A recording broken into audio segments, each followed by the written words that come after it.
Najua kuna maombi mengi sana ambayo umemuomba Mungu aweze kukujibu kwenye maisha yako.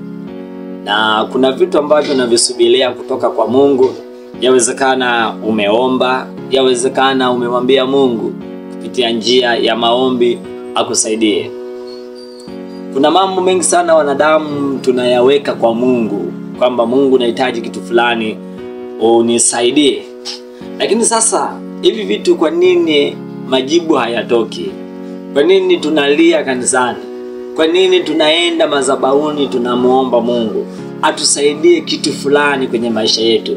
Anisaidie shida fulani, yawezekana nipo nayo kwenye maisha yangu, inanihangaisha sana kwa muda mrefu. Nahitaji majibu kutoka kwa Bwana. Na kweli Mungu anajibu, si kwamba Mungu hajibu. Anajibu vizuri sana. Na anahitaji mwanadamu asiishi maisha ya shida.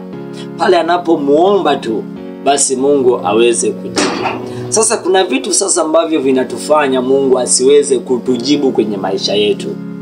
Na hivi vitu vimekuwa vikwazo kwa watu wengine, kiasi ya kwamba wamesubiri majibu kwa muda mrefu. Lakini sasa hayo majibu hayatoki, wameingia mpaka kuanza kumlaumu Mungu au kumtukana Mungu au kumkosoa Mungu, kiasi kwamba Mungu mimi hanioni, Mungu mimi sijui hafanyi kitu gani, Mungu mimi sijui. Yani kumekuwa na kitu fulani ambacho watu wengi sana wanamlaumu Mungu pasipo wao kujua. Nilikwambia ya kwamba sababu ya kutokupata majibu kwenye maombi unayoomba, kuna sababu nyingi sana. Yani haijalishi unakesha kanisani unaomba, haijalishi unafunga, haijalishi sijui unamaliza unatoa sadaka kiasi gani, haijalishi sijui yani haijalishi chochote unachokifanya mbele za Mungu. Lakini kama hujazingatia hivi vitu, na kama hivi vitu unavyo ndani ya maisha yako, sahau kupata majibu.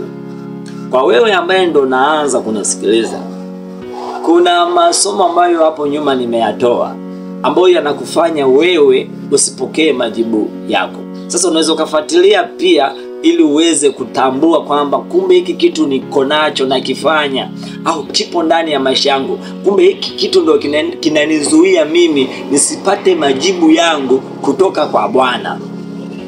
Nilikwambia sehemu ya kwanza, maisha ya mchanganyiko. Tunaishi maisha ya mchanganyiko.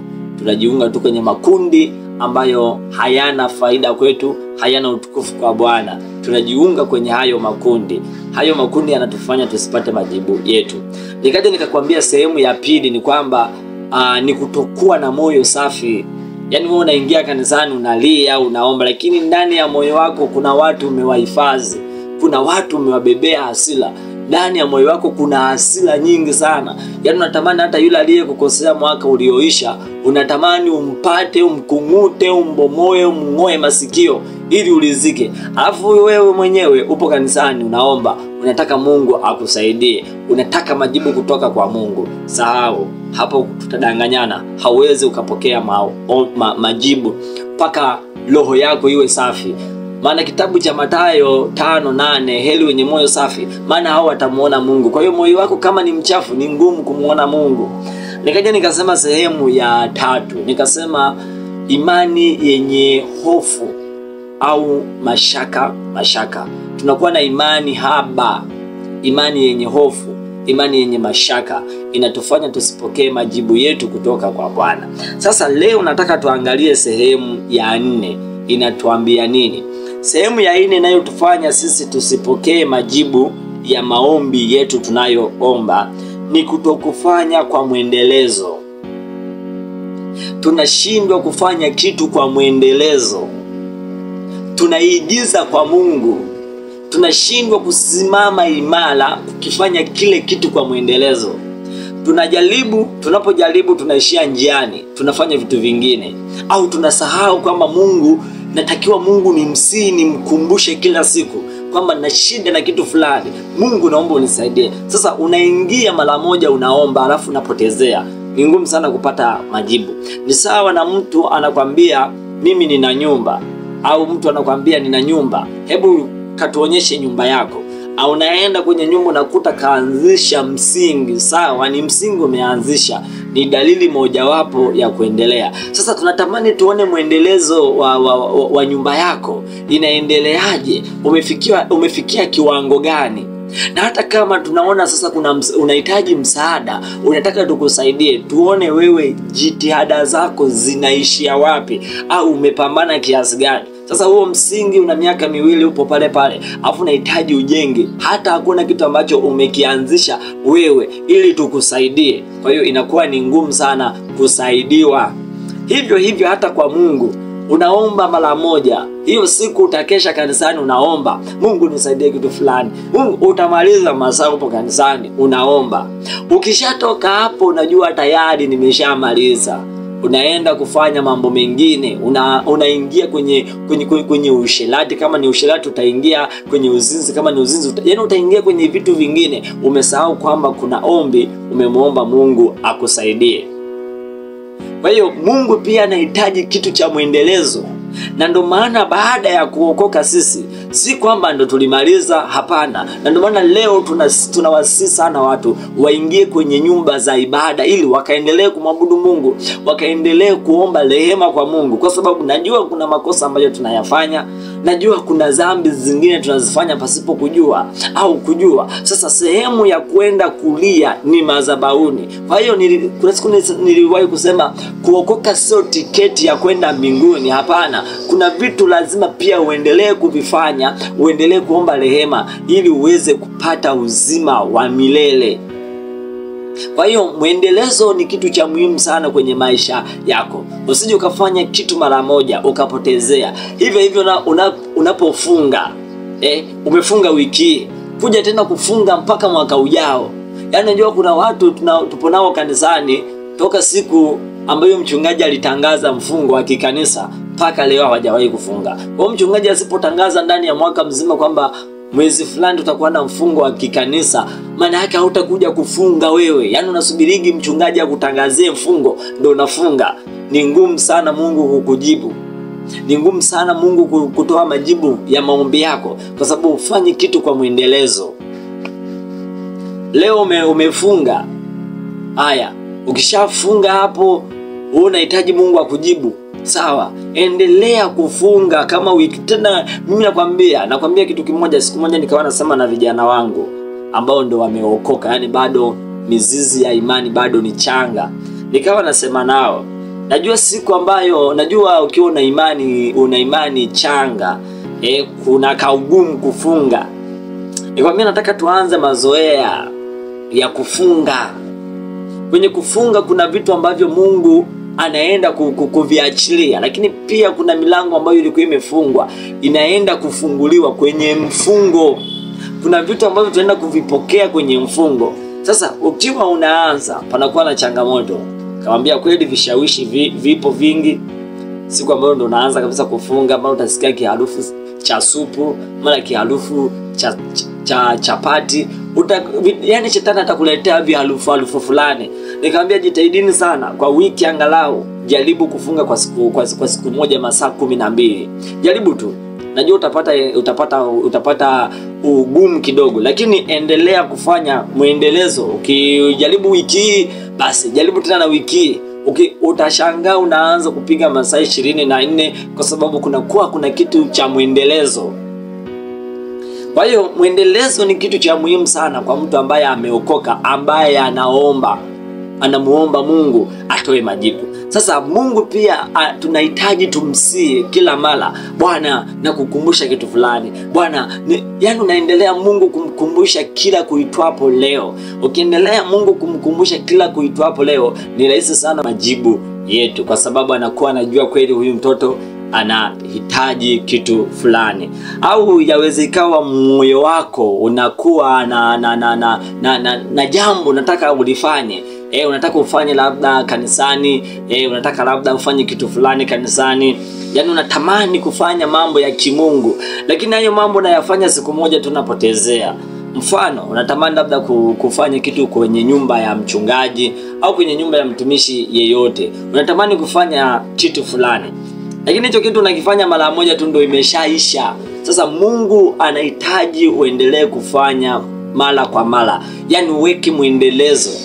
Ukianzisha jambo, mfano umeweka ratiba yako kwamba natamani kila siku inapofika majira fulani niombe, natamani kile inapofika saa 7 za usiku niingie kwenye maombi, natamani kile Sasa usifanye siku moja tu, endelea kufanya mara kwa mara. Mungu anaenda kujibu kwenye maisha yako. Kwa hiyo sasa, ili Mungu akujibu, basi anatamani akuone pia na wewe una mwendelezo ambao unaendelea. Kama ukiweka jambo lako, mfano unataka uweke majira fulani, unataka labda kile inapofika saa 7 za usiku natamani niamke niombe ndani ya nusu saa au lisali zima, au naweka ratiba yako. Sasa usiweke hiyo ratiba kaifanya siku moja tu, hapana. Mungu anatamani kuona mwendelezo wa kila mara. Kila jambo nalolifanya fanya kwa mwendelezo, usifanye kitu kaishia njiani. Yani unakifanya kitu kwa mara ya kwanza, lakini bado hujapata majibu, bado hujajibiwa, unajikatia tamaa. Unakuwa kwamba si nilimwambiaga Mungu, mimi nilisemaga na Mungu siku moja, tena hiyo siku kabisa nilifunga, tena hiyo siku kabisa sijui maelezo mengi. Ukitegemea hayo maelezo ndio yatakusaidia kupata jibu lako, hapana. Tunatamani tukuone ukifanya kitu kwa mwendelezo. Ukisoma Biblia kwenye kitabu cha Wathesalonike wa kwanza ile sura yake ya 5 na ule mstari wake wa 17, ombeni bila kukoma. Sasa ombeni bila kukoma maana yake tuombe kila mara, kila wakati, yani tuendelee kuomba, tufanye kitu kwa mwendelezo. Sasa wengi hatufanyi kitu kwa mwendelezo, na ndio maana majibu hayatoki. Tunaposhindwa kufanya kitu kwa mwendelezo, tunafanya kitu mara moja tukisubiria au tukitegemea Mungu aje atujibu mara moja, ni ngumu sana. Mungu anatamani kumuona mtu anayefanya kitu kwa mwendelezo. Maisha yako lazima uendelee. Na ndio maana leo naweza nikakutolea mfano. Tuna matajiri wengi sana Tanzania. Wapo wengi sana. Lakini hao matajiri si kwamba ndo maisha yao ndo yameishia hapo. Anatamani aendelee kufanya kitu. Mfano naweza nikakupa wakina Mo, wakina Azam hawa, yani yule mtu tayari ukiangalia wewe ambaye upo maisha yako ya chini, ukitazama kabisa unaona mbona ningekuwa mimi, sidhani kama ningeendelea tena kuhangaika nitafute bidhaa nyingine. Lakini hawa watu hawalali, wanaendelea kupambana. Anatamani sasa hivi nina unga wa ngano, natamani tena nilete kitu kingine. Anatamani kufanya kitu kwa mwendelezo, hataki kuishia hapo tu, anatamani kuendelea. Hivyo na wewe mwana wa Mungu ambaye umekubali kumuomba Mungu, najua msaada mkubwa kwenye maisha yako unatoka kwa Mungu. Sasa kama unatoka kwa Mungu, kama hawa wa kidunia au watu wengine wanaendelea kufanya kitu kwa mwendelezo ili maisha yao yaendelee kwenda mbele, basi na wewe endelea kumuomba Mungu mara kwa mara. Hilo jambo ambalo umemwambia Mungu siku ya kwanza, ulimwambia usisahau, endelea Mungu kumkumbusha mara kwa mara. Mungu anahitaji kuona moyo wa maombi. Mungu anahitaji kuona moyo wa mwendelezo. Sasa ukishindwa kuwa na moyo wa mwendelezo, ni ngumu sana Mungu kukujibu. Ni ngumu sana kupokea majibu yako. Ni ngumu sana kumuona Bwana akifanya kwenye maisha yako. Kwa mwendelezo wa maombi, mwendelezo wa mifungo, mwendelezo wa kuwasaidia watoto yatima, mwendelezo wa kufanya kitu, mwendelezo wa maisha yako ya kiimani. Usiishie siku moja tu. Fanye kitu kwa mwendelezo. Ukifanya kitu kwa mwendelezo, Mungu atakujibu mapema sana. Kwa hiyo katika siku ya leo tutaishia hapa. Fanya kitu kwa mwendelezo, usije ukaishia njiani. Jambo lako si la siku moja, jambo lako linachukua muda sana. Kwa hiyo kama linachukua muda, pia na wewe chukua muda kumlilia Bwana. Chukua muda kuomba, chukua muda kushuka magotini, chukua muda kumtaka Bwana afanye kwa haraka kwenye maisha yako. Langu jina Benjamin Mahega, na mtukuza Mungu kwa nafasi na kibali hiki kwa kunisikiliza na kunifuatilia. Tunaangaza pasipo angazika. Injili itafika popote walipopakataa. Tunaangaza penye giza, tutakuwa nuru. Mungu akubariki sana. Amen.